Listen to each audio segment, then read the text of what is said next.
സ്വകാര്യ IT പാർക്കുകൾക്ക് സർക്കാർ അംഗീകാരം. കേരള IT ശൃംഖല വിപുലീകരിക്കുന്നു.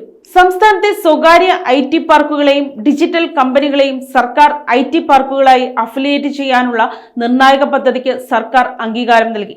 സർക്കാർ IT ഹബ്ബുകൾക്ക് പുറത്ത് പ്രവർത്തിക്കുന്ന ചെറുകിട ഇത്തരം IT സംരംഭങ്ങളെയും കോവർക്കിംഗ് സ്പേസുകളെയും ഔദ്യോഗിക കേരള IT ശൃംഖലയുടെ ഭാഗമാക്കുകയാണ് പദ്ധതിയുടെ ലക്ഷ്യം.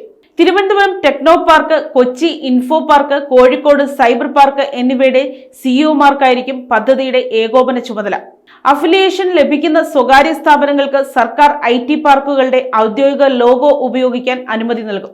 കൂടാതെ IT പാർക്ക് പോർട്ടൽ വഴി തങ്ങളുടെ സ്ഥാപനങ്ങളിലെ തൊഴിലവസരങ്ങൾ ഉദ്യോഗാർത്ഥികളെ അറിയിക്കാനും സാധിക്കും.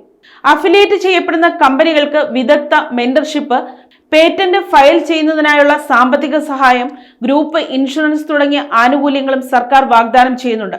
സ്ഥാപനങ്ങളുടെ പ്രവർത്തന മികവും അടിസ്ഥാന സൗകര്യവും വിലയിരുത്തി അവയെ ബ്രോൺസ്, സിൽവർ, ഗോൾഡ്, പ്ലാറ്റിനം എന്നിങ്ങനെ 4 വിഭാഗങ്ങളായി തരംതിരിക്കും. ഈ വർഗീകരണത്തിന്റെ അടിസ്ഥാനത്തിലായിരിക്കും ഓരോ സ്ഥാപനത്തിനും ലഭ്യമാകുന്ന പ്രത്യേക ആനുകൂല്യങ്ങൾ നിശ്ചയിക്കുക. സംസ്ഥാനത്തെ IT മേഖലയുടെ സമഗ്രമായ വളർച്ചയ്ക്കും സ്റ്റാർട്ടപ്പുകൾക്ക് കൂടുതൽ കരുത്തു പകരാനും ഈ പുതിയ നീക്കം ഉപകരിക്കുമെന്നാണ് സർക്കാർ വിലയിരുത്തുന്നത്. News desk, Kottarakkara media.